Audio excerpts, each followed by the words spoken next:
Homesteaders, gardeners, and cooks. My name is Jennifer. Welcome to Miles Away Farm. Thanks for joining me in my kitchen. Today we are making Mujaddara. And Mujaddara is a really simple, very inexpensive vegetarian dish that is made with lentils and rice and fried onions. It comes from the Middle East. It has lots of really lovely, warming spices in it. So things like cinnamon and allspice, a little bit of turmeric, some coriander, some cumin, some black pepper. And what inspired this recipe was onions, because these are the very last of my storage onions from last fall. It is currently May 15th, which is astounding that I still have some storage onions, but they are definitely on their last legs, and there's a bunch that have sprouted that I've just tossed out as well. I took a bunch that were just starting to sprout and did a really slow caramelization on them for about 45 minutes and threw those in the freezer. So hardly anything went to waste. A few got away from me, but this is the last of the storage onions, and this is what this recipe is known for. It's a very simple lentil and rice dish. As I said, very inexpensive to make, but what makes it delicious is the fried onions that you sprinkle on top. This recipe is from Cooks Illustrated and also from Ottelenghi, so I'm kind of combining a little bit of the two. Ottelenghi's recipe, it's a little heavier on the spices. I'm not going to do that just because my husband is not a huge fan of baking spices in savory dishes, and so I'm going to err on the side of lighter rather than heavier on that. But Ottelenghi's recipe has some cayenne pepper in it, which I think I'm going to add because I like a little zip. And then the Cooks Illustrated recipe calls for garlic, and the Ottelenghi recipe does not. And so I am going to put some garlic in this. I'm going to use my roasted garlic because I don't have any fresh garlic at this point. We're definitely in that in-between season for roasted garlic. But this is a really great dish. It gets topped with yogurt. It's absolutely delicious. And again, onions, lentils, rice, inexpensive ingredients in this time of inflation. And it's just a great comfort food. It's absolutely delicious. It's filling. So let's get started. So this is 1 1/4 cups of brown lentils. You could use other kinds of lentils as well. You don't need to soak these, but I had soaked them just because I was doing other things and threw them in a bowl. That goes into a pot with 4 cups of water. And the nice thing about lentils is they cook really quickly, so they're economical in that sense as well. We're just going to bring this to a boil and let it boil for 12 to 15 minutes until they're tender.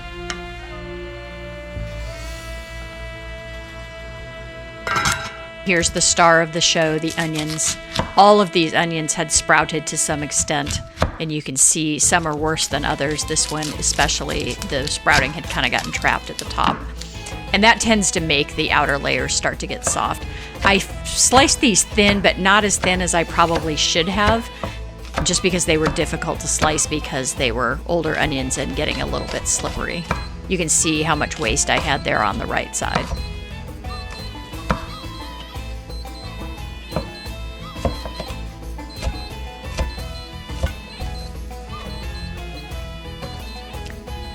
Checking to see if our lentils are done.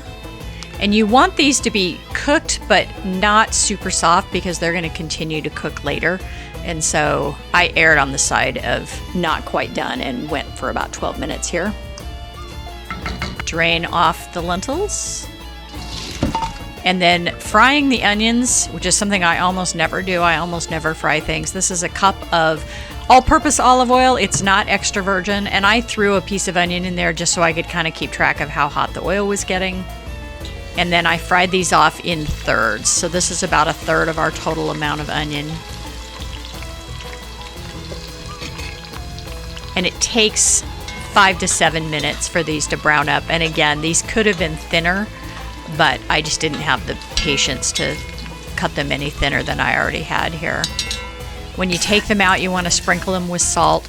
The original recipe called for tossing these in a flour first before frying. I didn't think that was necessary, and I also wanted to save this oil because it's going to be a really lovely onion flavored oil, and if I had put flour in there, I wouldn't have been able to save the oil.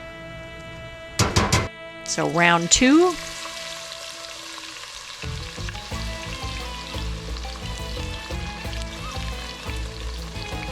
And it is so hard not to just pick at these. They are so delicious. It's basically like an onion ring in terms of how sweet they get because they've been fried. Just yummy.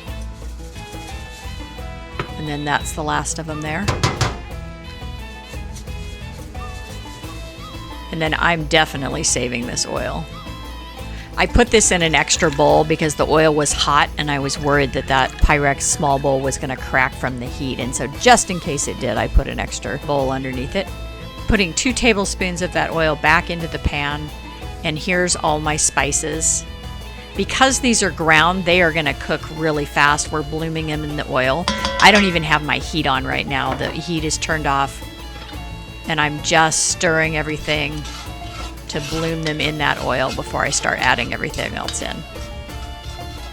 But the pot is still hot, the oil was still hot, so it's pretty warm even though the heat's not on. And then in goes the rice, turning my heat back on. And I'm just going to coat that rice in that oil, slightly toast it before we add everything back into the pot. This recipe calls for just a little bit of sugar. This is a teaspoon of sugar, about a half a teaspoon of salt, and then it said pepper to taste. I usually just divide in half whatever the salt was for pepper, so a quarter teaspoon of pepper. Our lentils go back into the pot. And then the original recipe here called for 1.5 cups of water. I really think it needed more like 2. And if I were to do this again, I don't think I would stir it ahead of time. I think I would leave the rice on the bottom, put the lentils on the top, add the water, and then cook it rather than stirring it first. The trick to these type of dishes is getting the rice to cook, and it's always a problem for me. And so if I were to do it again, I would just leave the rice on the bottom instead of stirring it. Turn the heat down, cook it for about 15 minutes on low. I threw the garlic knob in late because I'd forgotten it, but it's already cooked, so it didn't matter. Cover it with a towel, put the lid back on, and let it just steam with the heat off for another 10 minutes. And this was done enough, but I really think it could have used just a touch more water.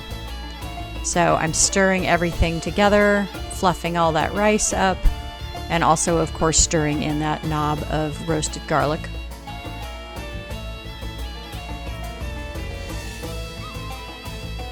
Pouring in about half of the fried onions. The other half is saved for garnish.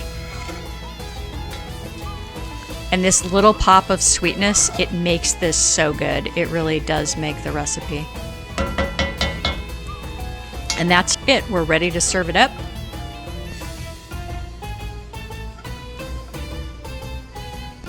Little dollop of yogurt. I'm using just low-fat yogurt because that's what I typically have in the house. I'm sure a rich, full-fat Greek yogurt would be fantastic here. And then a little bit of extra onion for garnish.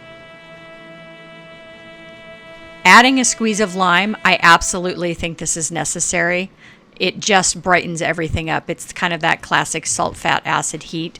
It needs that little bit of acidic hit in order to really bring it together. And you're done. This is a really easy, delicious recipe. Give this a try, tribe. It's absolutely wonderful. If you like this kind of content, give me a thumbs up, like, subscribe, and share. I have new content coming out every week.